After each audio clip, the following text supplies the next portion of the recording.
Sveiki, su jumis Ugnius Butkus ir laida Radio lentyna rengiama bendradarbiaujant su leidyklomis Baltos lankos, Vaga ir Alma Litera.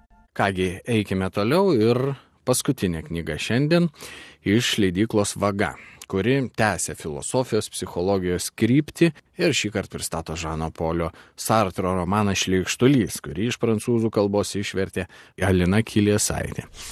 Šis Sartro romanas beje pasirodęs 1938 metais, yra pirmoji rašytojo filosofo egzistencialisto prozos knyga ir yra visuotinai pripažinta egzistencialistinės filosofijos Biblija. Dar 1975 metais Sartras paklaustas, kaip jis pats norėtų būti žmonių prisimintas, atsakė, jog pirmiausia iš romano Šleikštulys, kitų savo žymių pjesių, po to filosofinių veikalų, bet kaip žmogus, teigia Sartras, norėčiau, jog žmonės prisimintų ir žinotų, kokiose aplinkose ir kokiose istorinėse situacijose aš gyvenau ir kaip juose gyvenau, atsižvelgiant į visus troškimus, kuriuos aš stengiausi kaupti savyje.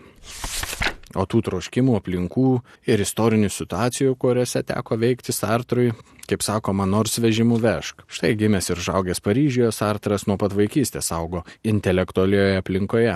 Mirus tėvui, kai būsimam filosofui buvo 15 mėnesių, jį augino jo motinos tėvas Čarlzas Šveiceris, profesorius, mokęs Sartro tiek matematikos, tiek supažindinęs jis su klasikinė literatūra dar vaikystėje. Jau paauglystėje jis susidomėjo filosofija ir dar vėliau įgijo filosofijos daktaro laipsnį. Tačiau Sartras negyveno gyvenimo vien tik akademinėje plotmėje. Štai nuo 1929 iki 1931 tarnavo prancūzų armijoje. Vėliau 1959 metais jis teigė, jog kiekvienas prancūzas yra atsakingas už kolektyvinius nusikaltimus Alžyro kovų už nepriklausomybę metu. Be kita ko, Sartras dalyvauja ir Antrojo pasaulinio karo kovose. Buvo tapęs karo belaisviu, vokiečiai nelaisvėje jį laikė 9 mėnesius.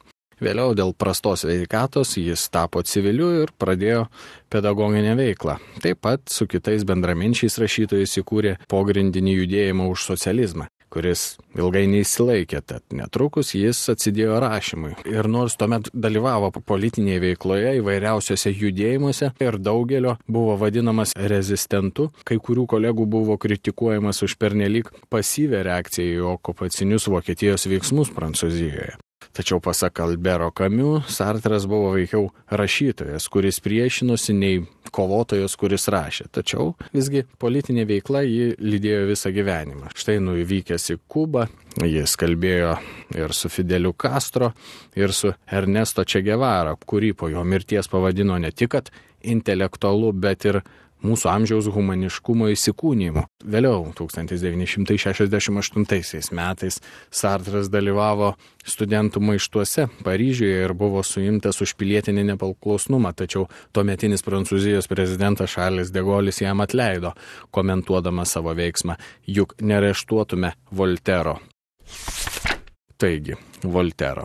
O minėtas romanas Šleikštulys yra egzistencializmo manifestas, kaip ir jau minėjau, kuriame Sartras ypač riebiai vaizduoja žmogaus vienatvę, tiek jos įmanomą patrauklumą, tiek bauginantį poveikį. Sartras tikėjo, jog mūsų idėjos yra tikrojo, realaus gyvenimo, išgyvenimų produktas ir kad romanai ar pjesės gali kuo puikiausiai išreikšti patyrimo esmę ir išgyvenimus. Turėti tiek pat gylio, kiek gali turėti diskursas detalizuojant ir nagrinėjant įvairiausias filosofinės teorijas. Būtent tai turėdamas galvoje Sartras ir rašė romaną Šleikštulys apie visiškai prislėgtą keliautoją Rokanteną, 3 metus gyvenantį mažame miestelėje Bovilyje, veikiau stebinti pasaulį iš šalies, nei jame dalyvaujantį. Priminsiu, Žano Polio Sartro romaną Šleikštulys išleido leidykla Vaga. O šiandien viskas. Su jumis buvo Ugnius Butkus, laida Radio lentyna. Ačiū, kad klausėtės. Linkiu gero skaitimo, taip pat egzistencialistinių apmąstymų. Iki.